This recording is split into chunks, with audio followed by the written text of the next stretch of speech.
ഇപ്പൊ ധ്യാൻ ചേട്ടൻ്റെ കൂടെ ഒരുപാട് സിനിമകളായി, ഇപ്പൊ സീക്രട്ട് ആയിക്കോട്ടെ, ഈ പടം ആയിക്കോട്ടെ, അതെ വർഷങ്ങൾക്ക് ശേഷം ആയിക്കോട്ടെ, കണ്ടിന്യൂസ് ആയിട്ട് ധ്യാൻ ചേട്ടനോട് ചെയ്തപ്പം എങ്ങനെയുണ്ട് ധ്യാൻ ചേട്ടൻ? അടിപൊളിയല്ലേ, അതുകൊണ്ടല്ലേ കണ്ടിന്യൂസ് ആയിട്ട് ചെയ്യുന്നത്. അത്ര നമുക്ക് ഭയങ്കര എന്താ ഇപ്പൊ ഈ പറഞ്ഞ പോലെ ഓരോ ഷൂട്ടിംഗ് സെറ്റിലും ധ്യാൻ്റെ കൂടെ ടൈം സ്പെൻഡ് ചെയ്യുമ്പോഴത്തേക്കും അതിങ്ങനെ ഒരു മുകേഷ് ചേട്ടനെ പോലെ തന്നെ ഭയങ്കര ഒരു പിക്നിക് പോലെയാണ്.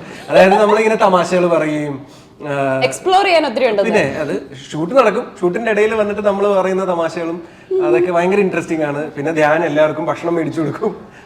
നമുക്ക് ഇന്ന് ഇവിടെ നിന്ന് ഓർഡർ ചെയ്യാം, അന്ന് അവിടെ നിന്ന് ഓർഡർ ചെയ്യാം എന്നൊക്കെ പറഞ്ഞിട്ട് ധ്യാൻ അങ്ങനെ എല്ലാവരെയും കൂടി ഒരുമിച്ച് നിർത്തുന്ന ഒരാളാണ്. അപ്പൊ അതുകൊണ്ട് നമുക്ക് വർക്ക് ചെയ്യാൻ ഭയങ്കര ഇഷ്ടമാണ്. ധ്യാനോട് ചോദിക്കാം എന്റെ കൂടെ വർക്ക് ചെയ്യുന്ന ഇവൻ ഭക്ഷണം വാങ്ങിച്ചു തരില്ല. കഷ്ടമുണ്ട്.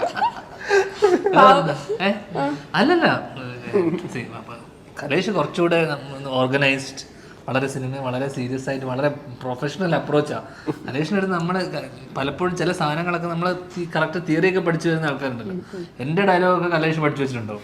എന്നോട് അളിയൻ പറഞ്ഞു, അളിയ ഇതാണ് സാധനം. നമുക്ക് അങ്ങനെ ആളെ ഇമ്പോർട്ടൻ്റ് ആണ്.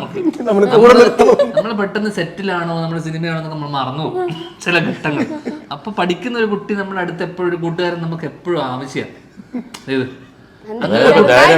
അഭിനയിക്കുമ്പോൾ തന്നെ സ്റ്റാർട്ട് ക്യാമറ വരുമ്പോൾ അഭിനയിക്കും, കട്ട് എന്ന് പറഞ്ഞു കഴിഞ്ഞ ഉടനെ ധ്യാൻ കലേഷ് നോക്കി ഓക്കെ, അങ്ങനത്തെ റിലേഷൻ ഉണ്ട്. എന്റെ അവസ്ഥ ഒന്നുകിൽ ഞാൻ അവന്റെ മുഖത്ത് നോക്കി കഴിഞ്ഞു കഴിഞ്ഞാൽ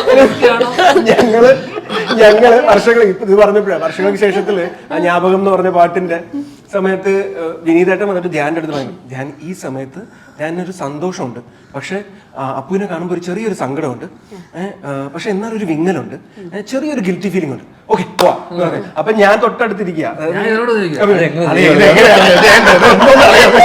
ഞാൻ പറഞ്ഞു അങ്ങനെ ചെയ്തോ ഓക്കെ. ഡയറക്ടർ പറയുന്നത് പുള്ളി പറഞ്ഞത് എങ്ങനെയുണ്ട്, സന്തോഷമുണ്ട്, സങ്കടമുണ്ട്, എനിക്കിതൊട്ടും പിടിയില്ല. അപ്പൊ ഞാൻ ഓക്കെ ശരി, അവൻ അതിന്റെ തിയറി പക്ഷേ എനിക്ക് പറഞ്ഞു തരും.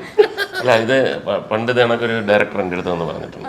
ഈ പറഞ്ഞപ്പോഴേ പെട്ടെന്ന് ഓർമ്മ, മുകേഷ് ചെയ്യേണ്ടത് വേറൊന്നുമില്ല, ഈ ആളിനെ കാണുമ്പം എത്രയോ കാലമായിട്ടുള്ള കാണാതിരുന്നതിൻ്റെ ഒരു വിഷമവും സങ്കടവും, എന്നാൽ ഇയാൾ ചെയ്തിട്ടുള്ള ക്രൂരതയുടെ ഒരു സംഭവം, ഇങ്ങനെ അതിൻ്റെ ഒരു കാർമേഘങ്ങൾ ഇരുണ്ടുകൂടി ഇങ്ങനെ വളർന്ന് വളർന്ന് വളർന്ന് ഇങ്ങനെ വരുന്ന ഒരു സിറ്റുവേഷനാണ്. പക്ഷെ അതൊന്നും മുഖത്ത് കാണും, വളരെ കൂളായിട്ട്